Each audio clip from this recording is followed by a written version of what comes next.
Bonsoir Marine Le Pen. Bonsoir. Vous présidez le Front National et vous êtes candidate à l'élection présidentielle. Merci d'être sur BFM TV ce soir. On va parler évidemment de la crise sociale, de PSA, on va parler des derniers sondages, de la manière dont vous voyez votre campagne. Mais je voulais d'abord avoir votre avis sur cet accord entre les Verts et le Parti Socialiste. Ils sont arrivés enfin à un accord. Ça clarifie pour vous le paysage Attendez, moi je ne suis pas Jean-François Copé. C'est-à-dire que moi je ne m'immisce pas dans les discussions que peuvent avoir des partis politiques qui sont des adversaires. C'est leur problème. Ça ne me regarde pas. C'est après, évidemment, aux électeurs de juger quelle est la qualité. Est-ce que tout ça n'est pas bien cynique? Est-ce que l'intérêt... C'est ce que vous sentez, c'est ce que vous pensez, non, en mais fait. Est-ce que l'intérêt général est défendu ou est-ce que ce sont des intérêts catégoriels qui sont défendus? Mais dans l'ensemble, ça ne me regarde pas. Ce que je remarque, c'est que ces partis oublient peut-être que nous sommes dans la Ve République, que c'est un candidat qui doit rencontrer le peuple et non des négociations de partis politiques tels qu'ils sont en train de s'organiser autour de François Hollande. Mais quand même, dans le contenu de l'accord, est-ce que le maintien de l'EPR, la fermeture de 24 centrales, est-ce que vous pensez, comme certains à l'UMP et certains apparemment au Parti Socialiste, que ça touche notre indépendance énergétique et qu'il y a de nombreux emplois qui sont en jeu? Oui, bien sûr, ça touche notre indépendance énergétique. Au moment où les pays fournisseurs de pétrole sont déstabilisés les uns après les autres, où on ne sait pas demain dans quelle situation nous pourrons éventuellement obtenir la fourniture d'une énergie qui est vitale, je pense que se priver aujourd'hui du nucléaire est totalement irresponsable. Mais à terme... On ne se prive pas, puisque le PR, théoriquement, mais demeure.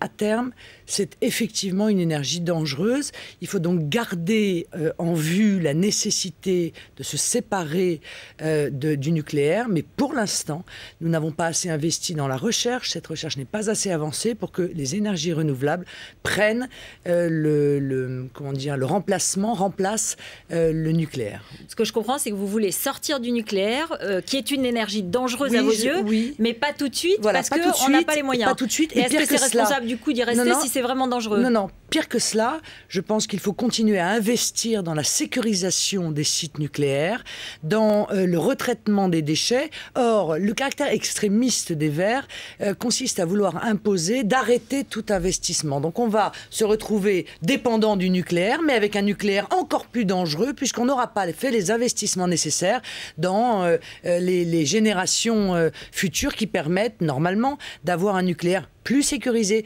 et des déchets mieux retraités. Donc vous êtes pour le nucléaire, mais pour la sortie du nucléaire. C'est un petit peu ambigu, non, oui. Je suis pour le nucléaire de manière par principe. Mais à partir du moment où je n'ai rien à proposer aux Français qui assurent pour l'instant, aujourd'hui, l'indépendance de notre pays sur le plan énergétique, il est évident que ce serait une folie que de leur proposer aujourd'hui de sortir du nucléaire. Bon, on ne sait même pas si en décembre prochain, on ne va pas avoir des coupures massives d'électricité parce que l'Allemagne, elle, a décidé d'arrêter un certain nombre de centrales et que nous risquons le blackout. Permettez-moi de dire que ce n'est pas ça une gestion responsable de l'avenir. Donc François Hollande, quand il signe cet accord, même s'il conserve le PR, est irresponsable pour vous. Vous voyez bien que ce sont des négociations d'appareil.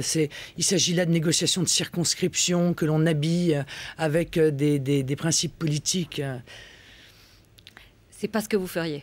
Non, ce n'est pas ce que je ferais, non, parce que moi je pense toujours à l'intérêt général. Et la seule question que je me pose face à chaque question, c'est quel est l'intérêt de la France et des Français? Pas quel est l'intérêt ni du Front National, ni de moi-même, ni de je ne sais qui d'autre. Alors la crise sociale, on l'a appris, donc Peugeot-Citroën, PSA Peugeot-Citroën envisage donc de supprimer un certain nombre de postes, plusieurs milliers, dont 2000 en France. Ce matin, Nicolas Sarkozy dit qu'il n'y aura pas de plan social et il a donné rendez-vous, ou convoqué si l'on veut, le PDG de PSA. Il vous a convaincu ? Non, il avait déjà fait ça à de multiples reprises. Comme ça, on convoque devant les médias des grands patrons. On se me souvient même d'une fois où il avait tapé comme ça dans les mains du patron de monsieur Mittal. Hein, on le voyait en une d'un journal en train de lui taper dans les mains. Bon, en l'occurrence, il y a toute une série d'ouvriers qui ont hélas vu les conséquences des promesses non tenues de Nicolas Sarkozy. La réalité, il faut la dire, c'est que Nicolas Sarkozy fait dans ce domaine du cinéma. Qu'il sait pertinemment que l'Union européenne lui interdira toute action directe, puisqu'on nous refuse la capacité d'utiliser l'État comme un État stratège.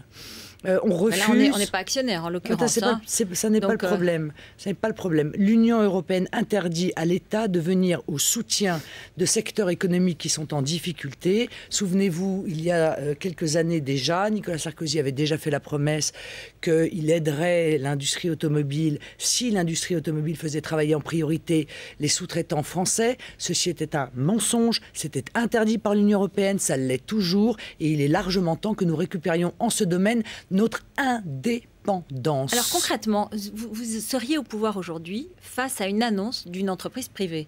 Qu'est-ce que vous faites? D'abord, madame, je vais aller expliquer à l'entreprise que comme je vais mettre en place un protectionnisme aux frontières de la France, si cette entreprise délocalise, elle n'y aura aucun intérêt puisque lorsqu'elle réimportera ses produits, ils seront taxés. Et donc, la délocalisation sera pour elle sans intérêt, sans bénéfice. Parce que c'est ça le problème de fond. C'est que les entreprises délocalisent pour pouvoir faire toujours plus de bénéfices, parce qu'encore une fois, on va aller se rapprocher de leur marché, en l'occurrence, parce que c'est par exemple le marché automobile, il y a 35 millions parce que nos frontières, madame, c'est en Chine, c'est au Brésil que se passe que nos le marché frontières est le plus sont fort. Ouvertes.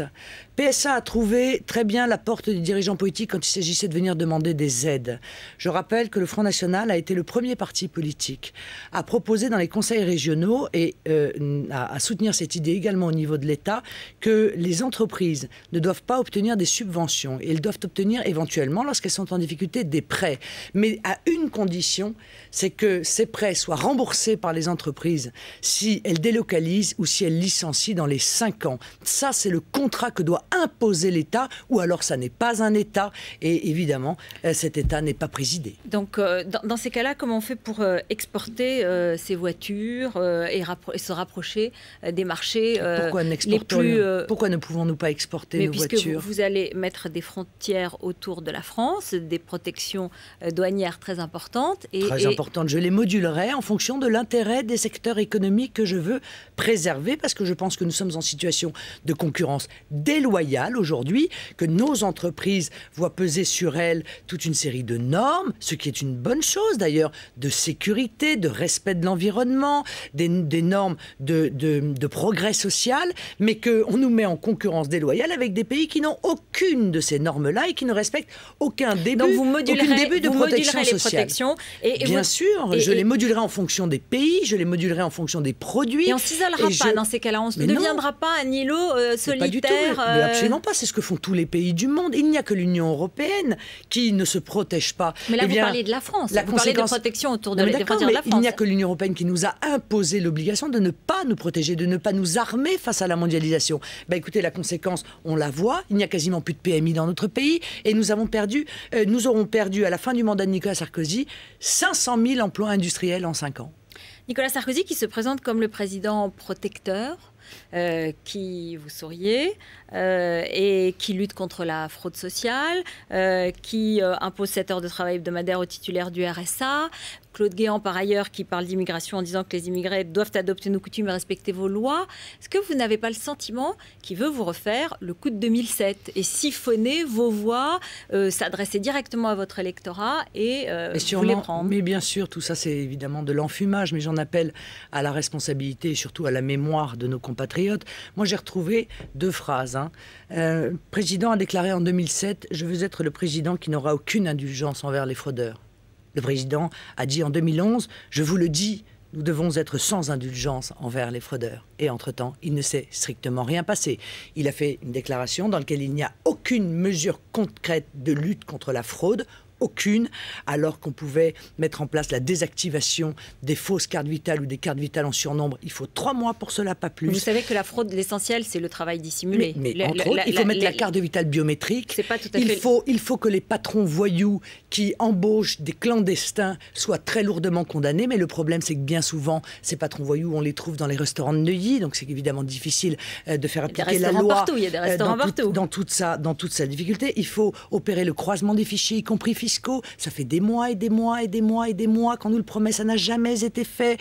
Et puis, il faut clairement dire les choses, madame. Les fraudes qui sont effectuées, notamment les fraudes aux faux titres, sont évidemment exponentielles, comme est exponentielle l'immigration. Il est évident qu'ils ce sont en général les étrangers qui n'ont pas de titre qui fraudent au titre. C'est pas ceux qui sont français. Ça me paraît tout à fait évident. Bon, là pour le coup, c'est un délit qui est bien spécifique. Bon, sachons le dire et tenons-en compte pour pouvoir lutter efficacement contre cela. Je voudrais vous faire remarquer que dans notre sondage CSA BFM TV 20 minutes, vous restez à 16% aujourd'hui, mais vous êtes dans certains autres sondages 17, 18, bon déjà 19 même. Voilà, même 19. Bon. Ce qui est frappant, c'est que vous restez relativement stable, à un niveau élevé, mais que vous ne dépassez peut-être pas, encore aujourd'hui, la campagne n'a pas commencé, un certain seuil, comme si la campagne prenait l'allure d'un duel, François Hollande-Nicolas Sarkozy, comme si Nicolas Sarkozy jouait un peu un quitte ou double et que cela se tournait autour de lui et donc de François Hollande qui serait une alternative crédible. Est-ce que vous n'êtes pas scotché à la 3e place? Je crois pas, non, non, non. Je pense qu'il y a beaucoup de candidats qui aimeraient être à la mienne de place d'ailleurs. Je pense que le deuxième tour... Oui, mais c'est la 3e. Non, mais je pense que le deuxième tour est extrêmement ouvert et comme vous l'avez dit, la campagne n'a pas réellement commencé. Bien sûr, Nicolas Sarkozy cherche la bipolarisation et il veut absolument se retrouver en confrontation avec François Hollande et pour cause, parce qu'ils arriveront toujours à s'entendre, puisque sur tous les grands sujets ils sont d'accord, sur l'euro ils sont d'accord, sur les plans de renflouement ils sont d'accord, sur l'intégration européenne ils sont d'accord, sur le fédéralisme européen ils sont d'accord, sur l'immigration ils sont d'accord. Bon, donc ils vont essayer de s'opposer sur des sujets qui sont des sujets secondaires ou artificiels. Je voudrais avoir trois questions brèves. Est-ce que vous avez cherché à rencontrer Nafissatou Diallo à New York lorsque vous y étiez le 3 novembre? J'ai envisagé de la rencontrer à titre personnel. Cette information devait rester non publique. Je ne l'aurais pas rendue publique, mais je pense qu'elle a été victime d'un comportement général de la part de la classe politique française que j'ai trouvé scandaleuse. Elle et autour d'elle l'ensemble des femmes qui sont victimes d'agressions sexuelles. Je rappelle tout de même à ceux qui nous écoutent que j'ai été la première et la seule à dire précisément la vérité sur Dominique Strauss-Kahn. Pour cela, j'ai été assez malmenée et pourtant aujourd'hui, il s'avère que c'est moi qui avais raison. Dominique Strauss-Kahn est bien quelqu'un qui doit se faire soigner parce qu'il a, et tout le monde le savait, des relations parfaitement déplacées avec les femmes. Donc, défenseur des femmes, Marine Le Pen, et vous avez voulu donc rencontrer Nafissatou Diallo. Oui, je voulais lui exprimer